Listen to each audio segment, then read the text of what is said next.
All righty, welcome back to the Red Corner. The whole gang is not here. I think that's only the second time I've had to say that, right? I don't Yep. like saying it, but Bones, as you guys know, a busy man. He had a last-minute thing pop up. The show must go on. We will do our best without him. Vibes are low right now, guys, right? Vibes are low coming off that sweep, but we're still here. We're going to try to maybe bring you back down. But with that in mind, can you please do us a favor? And if you're here tuning in, subscribe, follow, like, do all that stuff. We got to say it. It helps. So if you can please do that while you're here. Please, please, please. Please do. Yeah. Slim, go. Hit me. So we need to talk some things through. I was lucky enough to be at work for most of the game. Actually, let me say I'm unfortunate because I missed most of the game on Wednesday there. I get out. I'm able to see the 8th and the 9th inning, and then I'm able to see us lose in the 10th.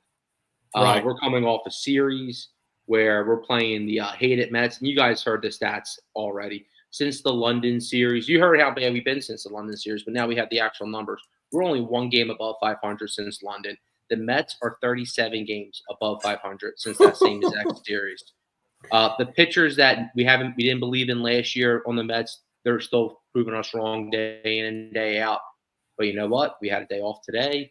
We're going out to the Midwest. So I think it's time to us to just reflect, take a breath, and to really check in with ourselves as Phillies fans, as an organization, and measure where we were at, period. Yeah. And something to be positive about. So this is how we're going to start it. All right. Let's take the positives. Everything's going to be all right because one reason Wheeler looks like he's getting back. He looked great the other day, right? He's still looking good. I think he had 9 Ks, right? So him getting those strikeouts, that's going to be huge. As long as he's striking out, I still have great belief in Wheeler there. I think we're going to be all right because if you're paying attention, Suarez, his numbers are looking fantastic down in Lehigh Valley. So when he comes up, let me tell you something. I was talking about putting him in the bullpen, and we had a commenter, one of our Red Riders, Steve Kaz, jumped in. He said, no way is Boris going to let Suarez go to the bullpen. And he's absolutely right because you know what? Suarez is going to be fighting for a starting pitching job, if not here, at another mark. Because you know what? I'm also evaluating who do I want to keep. Right. Now I'm going to see who has the fortitude to step up when things are getting bad. Because things are bad now. And Castellanos, those comments you made before the season started that there's no pressure. Well, there's pressure now, bud. There's plenty of pressure now. And I'm sure you're feeling it and hearing it. So, and I'm thinking about going forward because JT Remuto, I was all for re-signing this man. If you remember, I said sign him now. 2 weeks ago. You did. I said sign him now. I don't even want him. Trey Turner, I know we're stuck with him, but maybe we're looking to move him for something because right now, him and Stott are about – I'm not even sure who's even better. And a couple weeks ago, I wasn't sure if Stott was all that great. No offense to Stott. No, it's a roller coaster ride. It's a roller coaster ride. And honestly, go ahead. He's ice cold. So all these guys we have to evaluate. We're going to have to mix something up. We're absolutely going to have to mix something up. So the one thing that it's all right to be we can smile about. We're going to see a big move from Dave Dombrowski. He absolutely. And this is the thing. Approval ratings, they go back and forth, left and right, right? Let me tell you, Slim's approval ratings goes left and right all the time. Dave Dombrowski, it's as low as it's ever been, right? He's not this bad. He's not Dombrowski. He's going to make a move.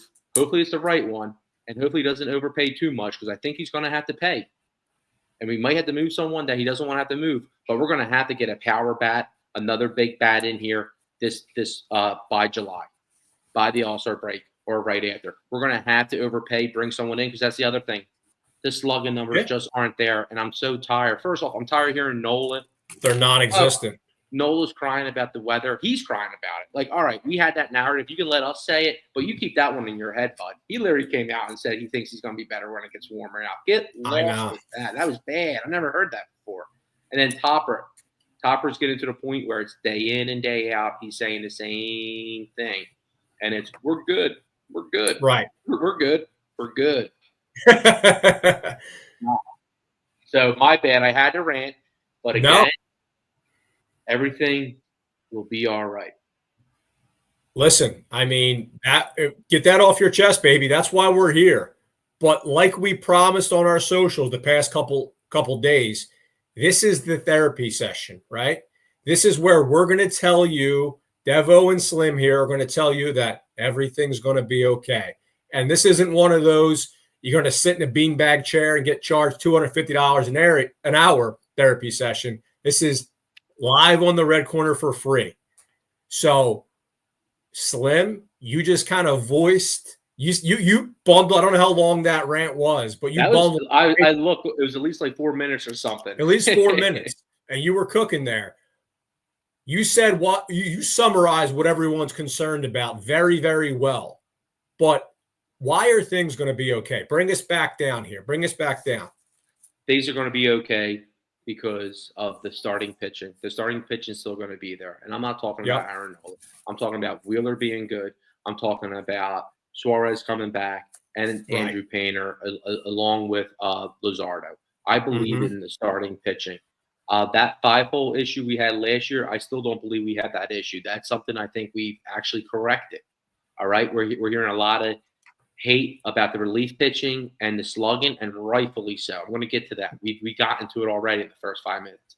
But that fifth starter position is kind of fixed, even with the Nola hiccups. With that 100%. Being said, we pay top price compared to the Mets, who pay $10 million for their pitching staff.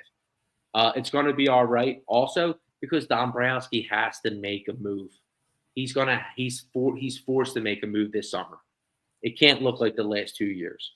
I don't know what the move's going to be like, but Phillies fans, I promise you there's going to be a move. And it's not going to be for a mid-tier guy. It's going to be for someone who – we're going to have a guy who has a previous All-Star appearance under his belt. We're going to have to make a move, and it's going to have to be some kind of bat. And I'm excited to see what happens now. So now I'm sitting back, and I'm waiting. So it's going to be all right due to the starting pitching, and we're forcing the hand, making them the move. And if not, well – no, we'll take it from there. Take it from there, and I'm sure you guys are starting to feel a little bit better already, Slim. You hit on a lot of stuff that I also had here. And here, this is what I want to kind of just take the 10,000-foot view. You know, you hear that all the time, but this is where I'm dialed in on, right? It's hard. The Mets just owned us, right? But let's take a look at the Dodgers and the Phillies in 2024, right? We like to talk about how we owned the Dodgers, but did that matter in the end? So the reality is sometimes the individual matchups, albeit even sometimes against your rivals, don't matter at the end.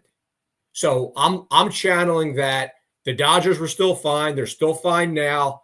So at the end of the day, the Mets owning us in the short term may not matter. That's number one. Number two is kind of a hybrid with what Slim already said.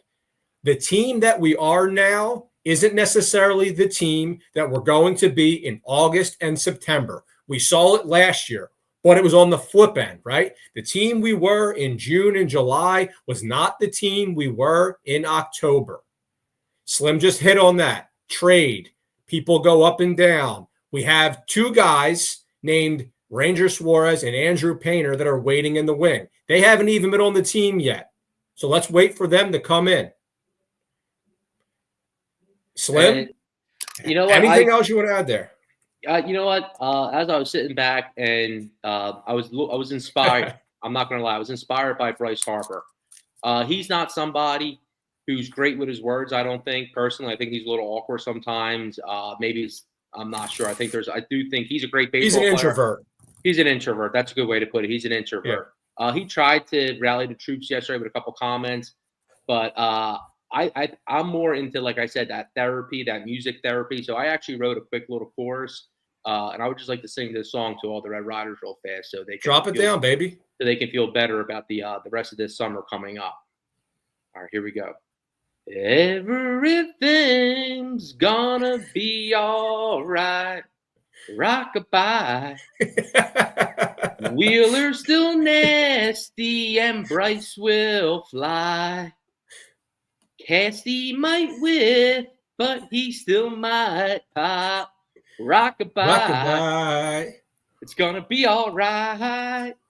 All right, there we go. That's my little song, my little music Wow. therapy for you guys. Hopefully, you got some laughs in there. Hopefully, I'm not getting destroyed in the comments. But yeah, now you're getting. They're showing love.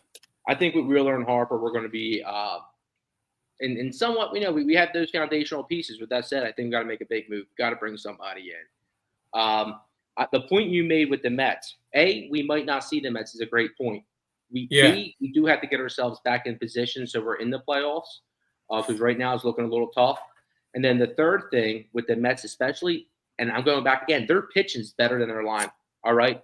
Soto's a beast. Lindor's a beast. But if we would have been able to survive Lindor, game one, we win that game. We win that game. Lindor beat us. He was the only one that did anything.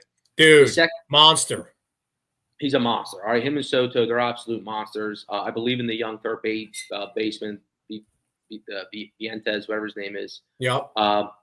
Nemo actually scored on us and came through, but they only got like 4 guys at the top there, and the rest they're not names that scare me whatsoever. So they can get cold, and they can get cold at the right time. At the top of their lineup's cold. That team's they're going to look very similar to how we're looking. So that's the other thing. I can see the Mets getting cold at some point. Yeah, I mean, look, it's baseball cyclical. There's the ups and downs. We see that. We see that every year. And like Slim said, it might not matter. And so Matty Dubs in the chat just said, I'm going to need therapy after that singing. We got a lot of good chat therapy. We got some laughter. We got Steve Kai saying Dr. Devin Melfi taking us off the ledge in this therapy session. So I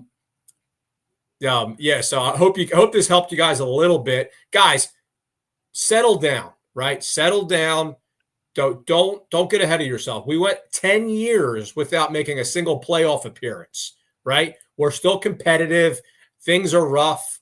Let's not overreact. Let's react to what we have in front of us. The bullpen is atrocious. We have the second worst bullpen in the league, right? Everyone was saying, "Oh, it's not getting better." Want to know why it's not getting better? Because the guys aren't good. That's why.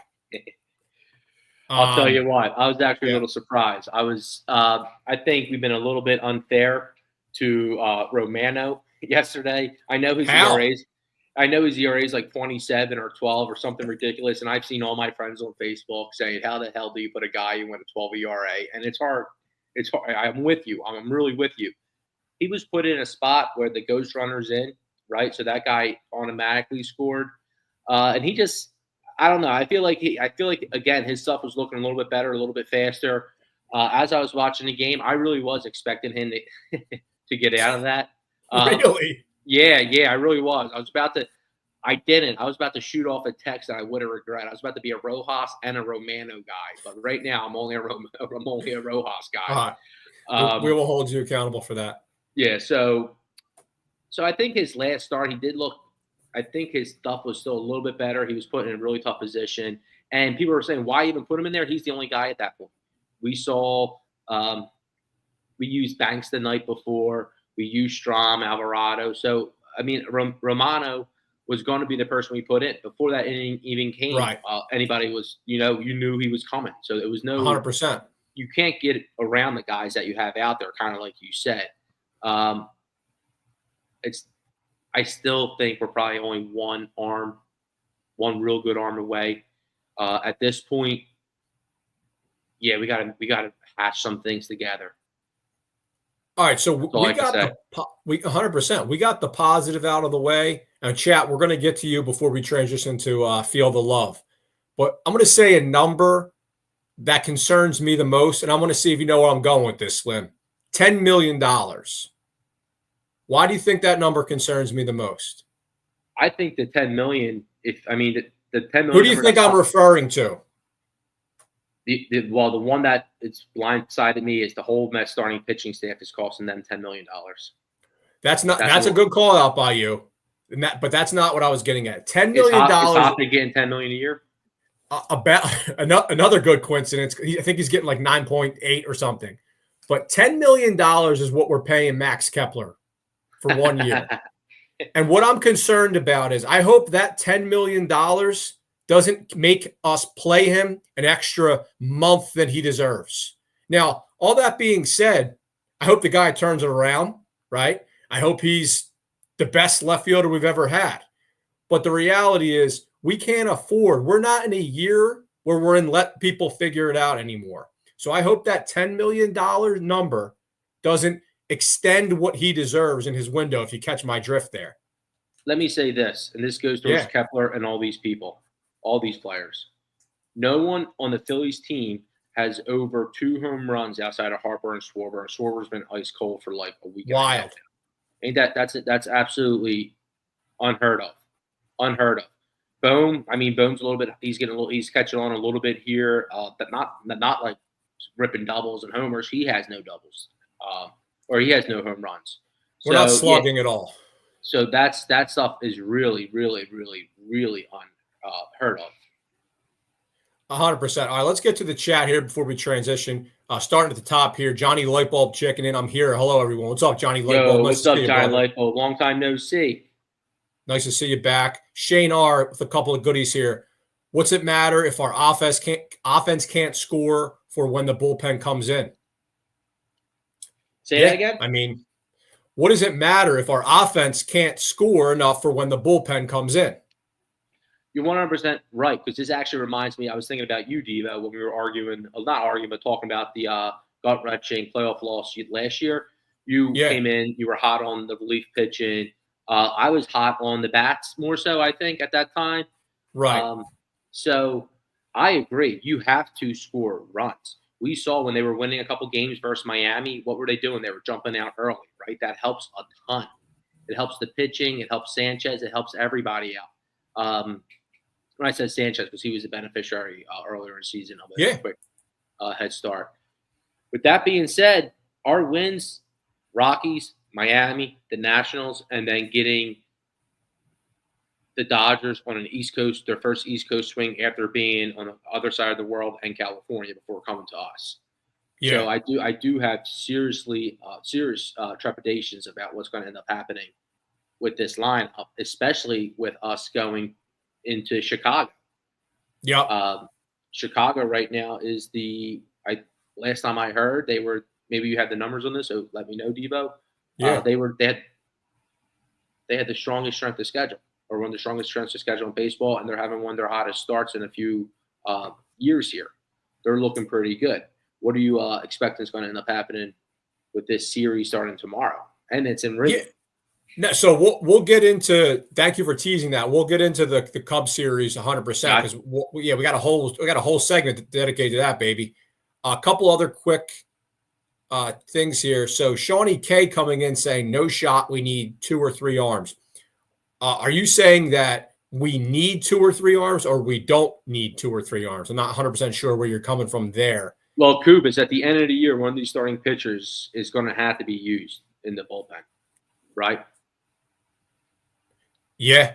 I mean, we're not going to have all this talent and just not use it. And the second thing, I think we can expect maybe an acquisition to where we get a guy in who knows if he's going to be good or not. And then we got to hope Banks, Ross, or someone else either develops a little bit more or that Topper uses them better in better spots. 100%. And then last little comment here, guys, keep them coming. We'll jump back. So Steve Kaz says the Romano-Hoffman swap was such a Dave Dombrowski masterclass. Yeah, guys, I don't know if you've seen the headlines here on this, where Dombrowski actually went to the media the past couple days and he commented on this.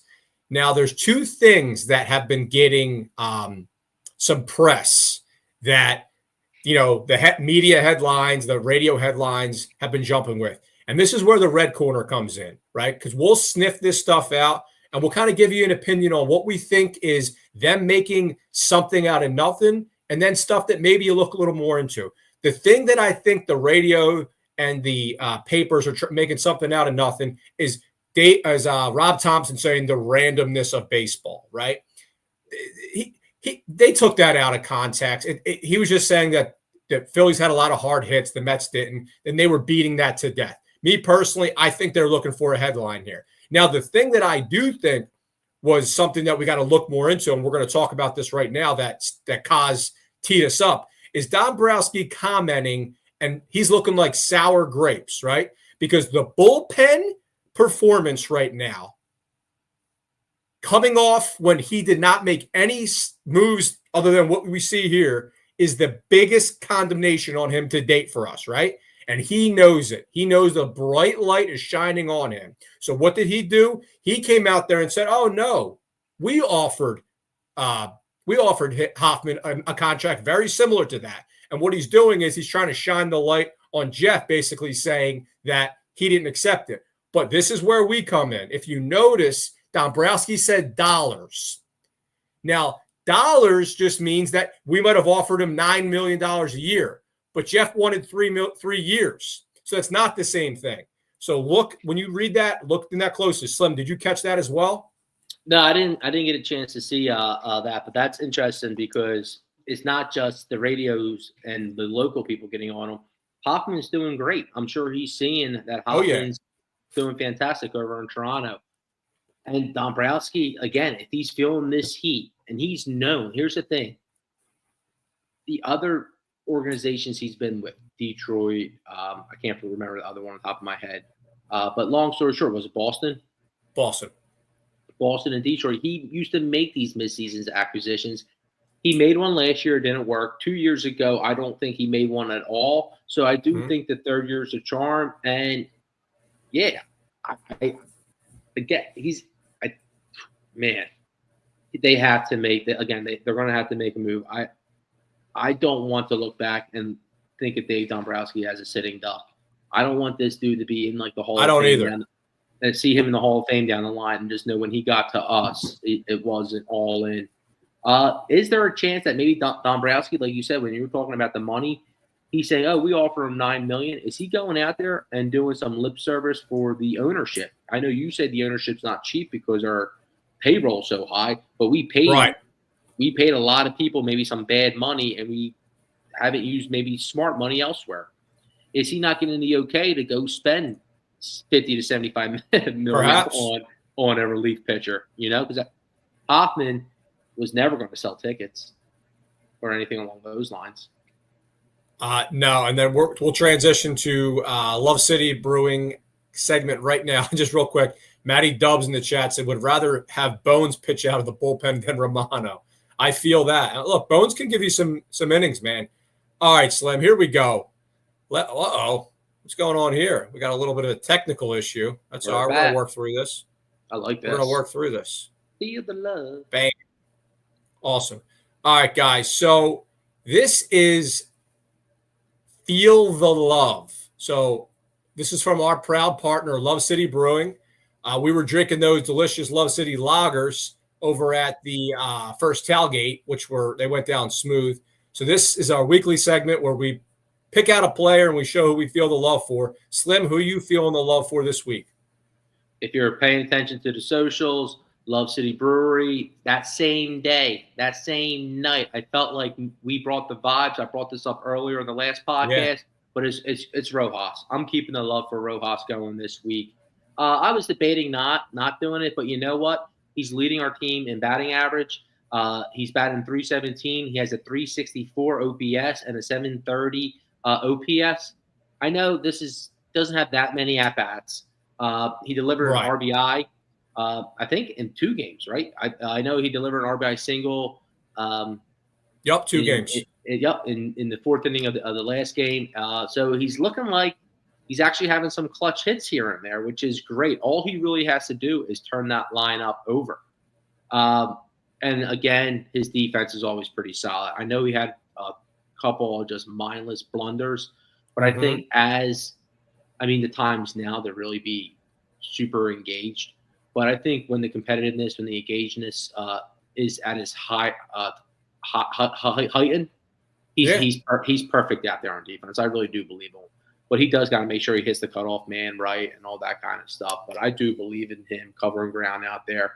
I believe that he can bat over 260 this year. I believe he can bat over 260 this year. I do. That would be awesome. So sending all my love to Rojas. Rojas, keep crushing it. We believe in you. I'm your guy. You're my guy, Rojas. Slim is the biggest Rojas guy in Philadelphia. All right, guys, I'm feeling the love this week for the guy that's down in Lehigh Valley right now, Ranger Suarez. Help us, Ranger.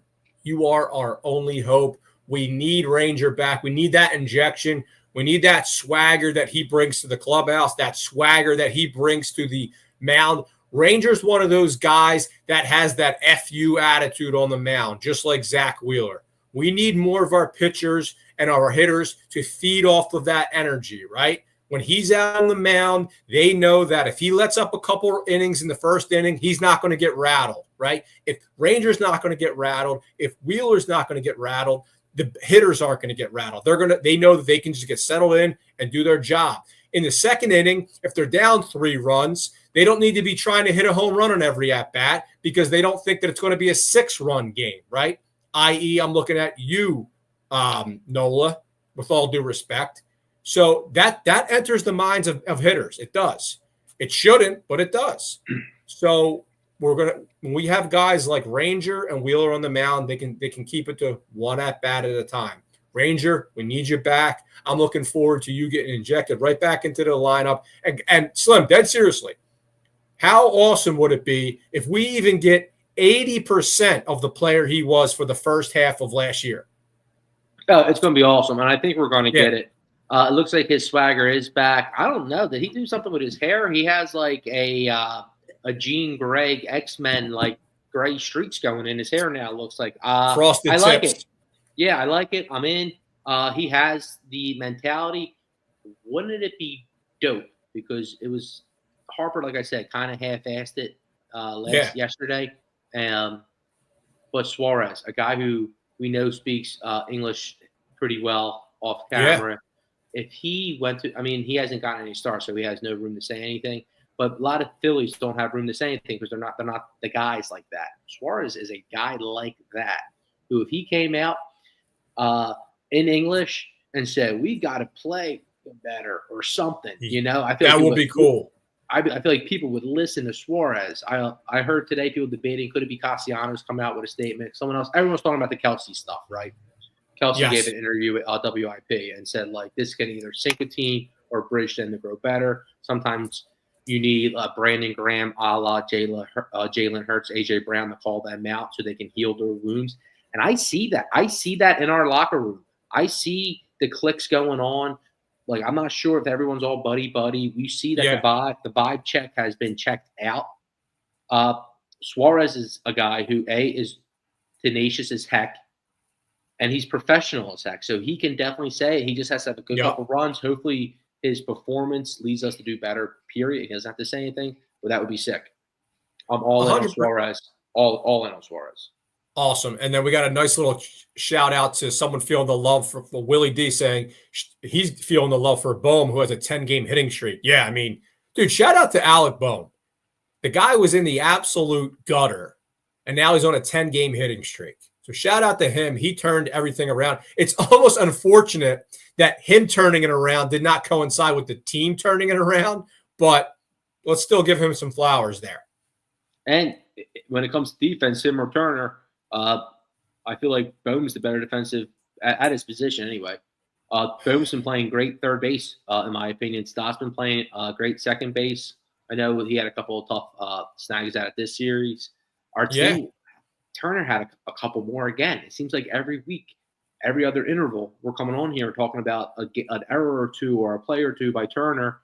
The Mets didn't have that at all for them. So, yeah, again, defense. I got a lot of love for Bohm defensively there, too. I've seen a lot of great stuff from him defensively. And let's give a shout-out. If we went through all the Phillies right now, Bohm's batting average is better than Remuto's. It's better than a lot of these dudes who are just not getting the same – again, they don't get the same criticism. They don't. And why? Especially in-house. I mean, maybe outside we all have our things we say in our little group chats and on the radio. But I bet you it's even worse in-house. I bet you Remuto and those dudes, when they're struggling, no one says shit to them. And then when Bohm's struggling, I bet you people are like this, looking over their shoulders. I mean, listen, we've hit on the double standard that we think is being played there. All right, shall we be masochists here? And let's just talk about we're not going to spend too much time on that because we've already spent, going in and out on this. But the Mets series. So we got swept. Not a lot to love there, right? It's funny because we were in every game but the second game, right? So where are you at? What did you see? I mean, outside of Lindor absolutely owning us, it seems like Alonso owns us too. Like, I think with us, I think so. When teams are playing well, I want to see like what we can mimic, and obviously, we ran. The one thing that stood out is, and this goes again to our bullpen. Since we keep having these mishaps, we're unable to have a normal interval of pitching setups, right? Right. So the Mets, they're like, we talk about, oh, do the Phillies set their lineups week before, days before? Do they know in advance? Yada, yada, yada. Well, these relief pitchers like to be somewhat the same way. All right, if we get a lead, I know I'm going to be ready for this game. But when things go wonky, you never know. Now you're trying to fill every little plug somewhere, right? So we hadn't been able to get any momentum or rhythm just in what a trajectory of what their role should be. We know who 100%. should be doing what, but we're not getting there. When we faced the Mets, I had Mets fans. They were in the chat. They knew who was coming in, what inning, what it was going to look like, then what it was going to look like the next day, and that's because they're setting their stuff up, right? Because that's the managing, I think, really, right? That's 100%. All. A lot of it, that's managing. So that stood out to me. And the defense stood out to me. And the other thing is when Harper and Schwarber aren't super duper hot, it seems like we struggle mightily sometimes. So that's the other, like, it just, when we talked about the slugging, those are the three big things, I would say. The managerial decision, because no one here thinks there's more talent in their starting pitching than ours or nothing like that, but they got the top in baseball. They don't think it's as talented because of the payroll. They paid for it. They went and they got it on deals. Right. So yeah, and we didn't even see Manaea. We didn't even see him, and you can't really complain about the starting pitching, right? Because obviously Nola hasn't been Nola, but some of that has been offset by Taijuan Walker, right? Like we weren't expecting Taijuan Walker to give you those starts that he gave us. So, given the fact that we've been getting a serviceable Taijuan overall. I mean, Nola has been, like he said it himself, and I'm not going to pile on him. This is the worst start of his career. And by the way, I'm going to correct myself on the record. I now agree with you.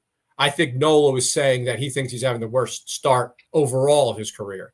Thank you. That feels good. That feels good. Yeah. Yeah.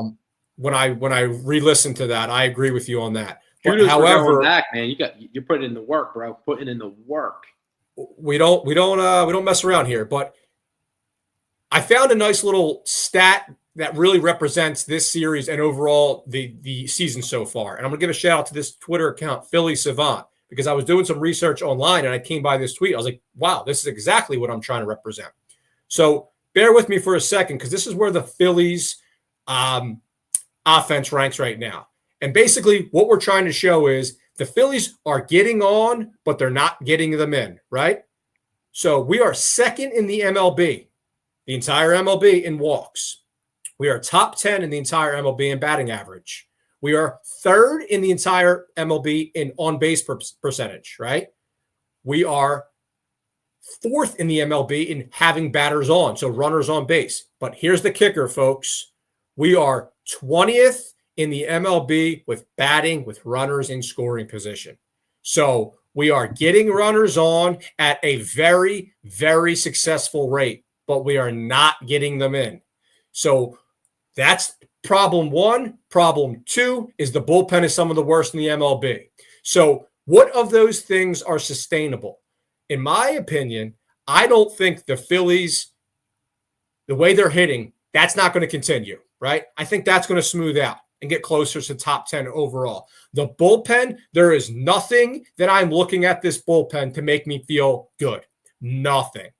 So that's where I'm at. That was the Mets series in a nutshell. And I use this word online. That was a microcosm of the season because that told the whole story.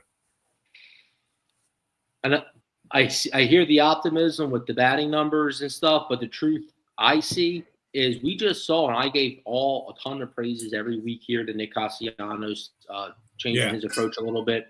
But then when you face good pitching in the Mets, we see Castellanos and Turner, and it's the same old song and dance. And even Harper is giving us PTSD with some of these at bats. So it does seem I think at the end of the season, is the offense going to look a little better? Yeah, no doubt about it. But what I'm afraid of is going to be fool's gold. I think we can beat the bad teams, but I think when we face the good teams, that the pitch is too good for us not to chase it. They just do get fooled. So I think against the worser bullpens, they can sit back, right. So that's my point to your problem. Number one, I can see it moving out, but it's going to be a problem even if we correct this course and get into the playoffs, because as the pitching gets better, it's harder to lay off. So that's something I'm going to be mindful of the rest of the season. And then secondly, the bullpen. We talked about it. I don't know what the move is. And anytime I try to trade Bohm or I try to trade Turner, as we said in the beginning of the year with Bohm, where do you replug it? I think Turner's the interesting one. Maybe sell him low, eat a little bit of his contract, start Sosa there, and then ride Sosa. Because now we're talking about Sosa being I don't understand it, but people are worried about him as an everyday player. Well, if we trade Turner in the midseason, we're not really talking about Sosa being a full-time everyday player. We just need him to be hot again for 80 games in a playoff series there. His defense at shortstop, last I checked, was as well as Turner, in my opinion. So I don't know. I think that would be interesting, and that would actually send a sign, because that was a mistake signing Turner for all that money. It was a mistake endorsing him all year as this super talented 1% type defensive talent guy, because he's not. He's frustrating. He's my most frustrating Philly right now, I would say. Yeah, he is. That's a lot of money, man. I hope he can turn it around, because, like you said, that contract is overwhelming. Slim, I have a question for you. Do you want to do Slim-Pick-Ems next segment, or would you like to do it at the last segment? I want to give you the choice there. Let's do it as the last segment. Perfect. All right. So before we transition to previewing this Cubs series, Willie D in the chat says Phillies 1 through 5 hitters were 9 for 61 that series versus the Mets. Yeah, not good enough. And then Kaz with a great call out here. AJ Minter, 2 years for $22 million. The Phillies couldn't make a deal like that. I know, man.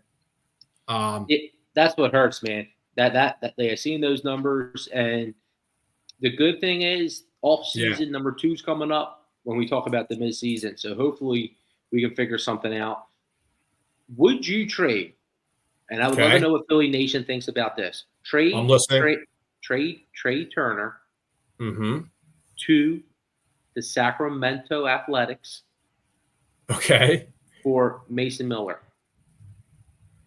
Add a couple pieces, maybe. I would add. Would you do Crawford and Turner and maybe get something else a little bit back? Oh, geez, Crawford and Turner. I don't know. Well, maybe not. Crawford. Definitely not that. Well, maybe not Crawford, but maybe Turner and a little bit. You might have to, because I don't think they might not want to trade for Turner. Yeah, that's always ends up being the problem. So you might have to juice it a little bit more. They obviously had the benefit of getting an everyday player who has a little bit of a name to him.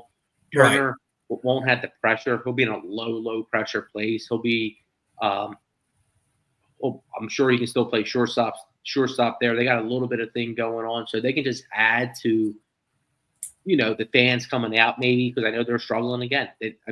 Turner's a bigger name than Brett Rooker or the other guy they have. Yeah, listen. I was just thinking. I've just been thinking. No, it's a fun we can thought. Plug Sosa in. Yeah, it's a fun thought, and my knee jerk. I'm going to tell you, my knee jerk reaction was no. But what you did hit on was a nice point. I think Turner is definitely a pressure cooker guy. He's a guy that has not reacted well to the pressure historically here at all, and I think down the line, and I wouldn't be surprised, to be honest, if this is exactly how this is positioned and framed. When he transitions out of shortstop, ultimately, I think it's going to be framed as we're going to just try to take a little bit of focus off him from the defense so he can just focus on offense. They're going to try to spin it and make it seem like a positive, basically saying there's a lot of pressure to be the starting shortstop, right? And also to deliver when you have a $300 million contract sitting over your head. All right, so great call out there. We got another Mets chat. John in the chat there. House of Horrors, the Mets dog walk the Phillies. Yeah, you guys got us that series. There is no denying that. Let us transition here to preview the Cubs. And like we do every week, I'll just kind of set out here and lay out the starting matchups here with the pitchers. So the Phillies are going out to Wrigley tomorrow. We got a Friday through Sunday series, three-game series, right? Cubs are 16-10, and they are number 1 in the NL Central. So this is a good team, right? Game 1, Friday, we got Taijuan Walker versus Colin Ray, righty. Game 2, Saturday, we got Jesus Luzardo versus Ben Brown, righty. And Game 3, Sunday Night Baseball on ESPN, 7 o'clock game, we have Aaron Nola versus Jameson Taylor. Now, Slim, where are we at on this series? I'm looking to see where the win's going to come. I think we're going to be very lucky if we can get one win here. I know that sounds not too positive, and I think we're going to get one. I think we're going to get one. I think we're going to not get swept again. Hopefully, we can't lose 7. I came on here and busted the Stones of the Braves for losing a week worth of games. We're now in the danger zone to where we're going to lose a week worth of games like the Braves. And the reason I'm most worried about this is because Wrigley Field is a tough field to play defensively. Is it a day game tomorrow? Tomorrow is a 2 o'clock game, yes. Yeah, so tomorrow's a shadow game. You already hear that excuse. That's coming. Well, shadows again. We didn't hit nothing. The ball got past so-and-so here. So that's going to be an interesting game. What we need is to fly every Philly fan out to Chicago so they can cheer on Nola in that Sunday night game. That Sunday night, because everyone's going to be on Chicago. We're going to look like shit probably tomorrow and something. We're going to look like shit tomorrow. I'm sure we will. You think so? Yeah, I feel like this. I think the day game aspect in Chicago. I know we had the 2 days off, so that's positive in our regards. But I just don't like having the back-to-back day game, day off, day game in Chicago. I think that's going to be a tough game. I think Chicago has a legit home field, and I think their park's wonky on top of that. So I'm worried. With that being said, if we can steal one, even if we split it, if we split the first 2 games, I know the whole nation is going to be on the Cubs. They're going to be banging the Cubs on Sunday night, and that's when maybe we can finally get our turnaround. That's when Nola can answer the call. So the Sunday will be what day? The 29th? So Sunday's the 27th. So 4:31. Okay. Yeah, no, I think if you're going to look, I think, man, I think it's going to be a tough series. I would bet Nola Sunday night. With everything being said, I would bet Nola Sunday night. I would take the Phillies -1.5.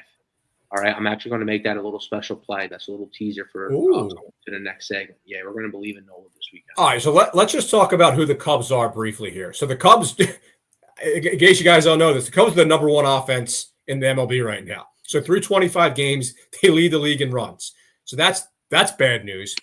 They hit homers, they steal bases. So they play great baseball on offense, right? We know their guys. Kyle Tucker, stud, in the running for MVP right now. My boy Suzuki looking good at DH, and Michael Busch at first base is looking good. So just to call out some of their guys that have been slugging.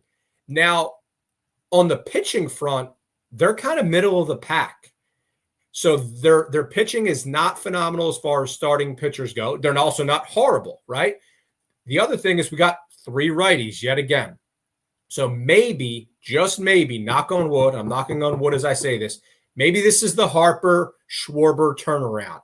Maybe we have, a power surge over in Wrigley. We turn it around. We catch the first game. That gives us our mojo back. And then to your point, Slim, Aaron Nola has his bounce back game Sunday Night Baseball, ESPN, and on Monday morning, maybe we got the vibes back.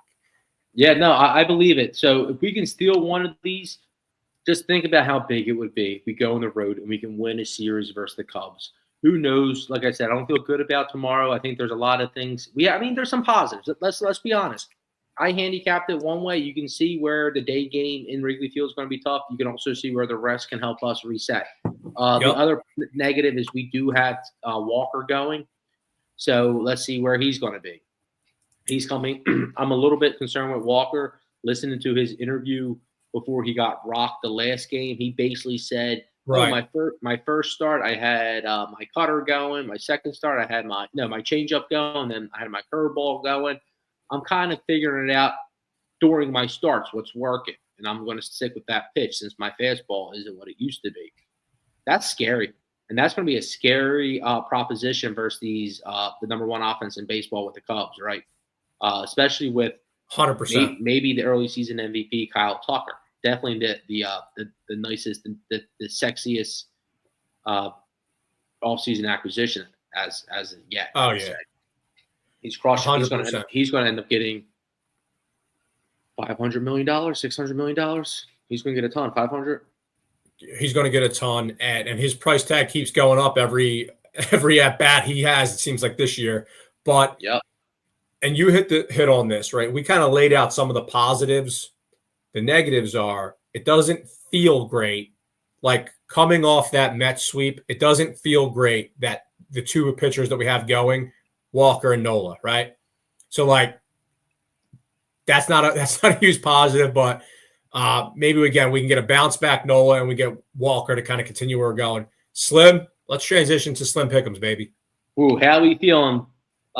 All the Red Riders, Slim and partners, we still alive. We still got a pulse because we ain't dead. We ain't dead. You're testing their loyalty right now. Is what you're doing. And I'll tell you what, I'm also testing your sharpness because if you remember, I broke it down into 3 different ways, right? 3 different ways. There was the sports watchers, there was the gamblers, the bettors, the pickers, the parlay players. We're none of that. We're the winners. And sometimes, if you're paying attention to Slim last week, we finally got another winning week. So the last 2 weeks, we're actually up. Last week, even though we lost, we were below 500 for the win-loss record. We ended up going 2-4. We did win a half a unit. So our season to date, we are 7-25 for minus 10.05 units. So we're still down. $10 bettors are still down. A little bit over $100, $105, $1,000 better, or $10,000 better is down about $10,000. A $100 better is about down a little bit over $1,000. Guess what? We got a lot of big plays coming right now. So undo the bankroll, undo the rubber band, get the wad out, and lay these down. If it doesn't hit tomorrow, we're doubling down for Saturday. 1 unit, 2 units. Okay. So if you do 1, then you got to double up for Saturday if it loses. We have a few here. The first one, we're taking the Blue Jays. The Blue Jays minus 1.5. They're going to be plus 185. The second one is going to be the Astros. They're going to be plus 125. All right. The Blue Jays are playing the Yankees. The Astros are playing the Royals. The Yankees are always overrated. All right. Friday night, everyone in New York, all those Bam, Ryder, Judge, people are going to be laying down their paychecks betting the Yankees. We're not. We're taking the Blue Jays. We're taking Toronto. We got the juicy number. The second one, the Astros, we're taking. The Royals, they haven't scored more than 4 runs since they scored 4 runs twice all year. 4 more runs twice all year. The first game of the year and 1 game over this weekend. They are just not able to score. Wow. Okay? So we're going to take the Astros there. And if the Astros don't get it done on Friday, double down again on Saturday. Next one, we're just going to fade the terrible Rockies. We're going to take the Reds. All right, same thing. The Reds are only going to bring you back. It's going to be even. They're a minus 150 favorite. So when you take the minus 1.5, they're now even. So we got the Jays plus 185. We got the Astros plus 125. We got the Reds at even. These are all minus 1.5. And we got 2 more for you. It's the Mets again are a big heavy. Are these bonus picks here? Because now it's time. It's time. The time is ours. A generous handicapper he is.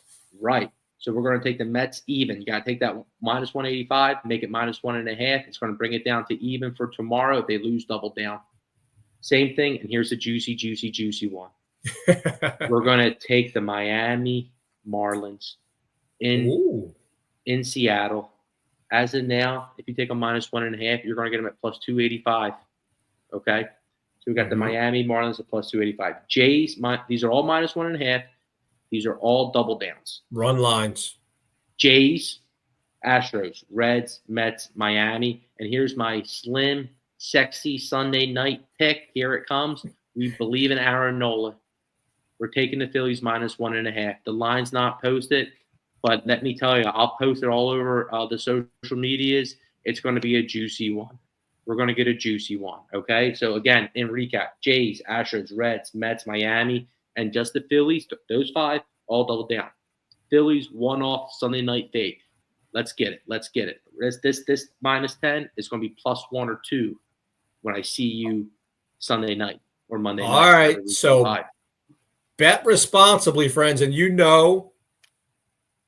ride with Slim because the red corner always does. Slim always comes and sits here and faces the music, wins, loses. He's going to be turning that around. I can feel it. I like those picks this week for sure. Guys, we have some exciting things coming up, and I just wanted to preview a couple of those right now for the first time. This will be on our socials as well. Friday, May 9th, we have our first physical in-person watch party at Love City Brewing. Now, you saw in our segment, and we'll put this all on our socials where the address is and all that. It's a Friday night Phillies game. We'll be there. Me, Slim, Bones. We got a whole crew going down there. So come hang. First beer is on Slim. So you'll be able to find him. He's going to have his red corner hoodie on. Come, we'll get you a beer. We'll come hang out. So that's the first thing. So go ahead. What else is a lot of people have been asking me about it. So you're talking about the May 9th Love City Brewery, right? Or are you talking about the tailgate on Saturday? Okay. I'm talking about the watch party May 9th. Right. So what time are you getting there? Because I checked it. The game's 7 o'clock. I'm going to get there early. I'm going to get there early. I'll get there when you get there. Maybe we'll post up around 6. I was thinking maybe even a little bit earlier, get off, get that happy hour going, say what's up, make sure we have the good spot. I'm expecting a good crowd here. Maybe get a couple apps for the people for when they're there. They can get a couple quick little bites in. But no, I'm excited. I'm expecting. We're expecting a nice little crowd, and I'm super duper excited. The people have been messaging me. They're bringing all their Red Riders along with them. Awesome. So that's exciting. So again, guys, Friday, May 9th, Love City Brewing in Philadelphia. It's a great brewery. That's our official beer partner. So come hang. Guys, awesome week. Phil's turning around this weekend. When we get together on Sunday night, we're going to be going during ESPN Sunday Night Baseball. So Sunday, this is a huge teaser. We are doing another live watch party this Sunday, ESPN Live Baseball. Guys, have a great week. Nice. Go Phils. Be live. Let's be live. That my bet. All right, guys, see you.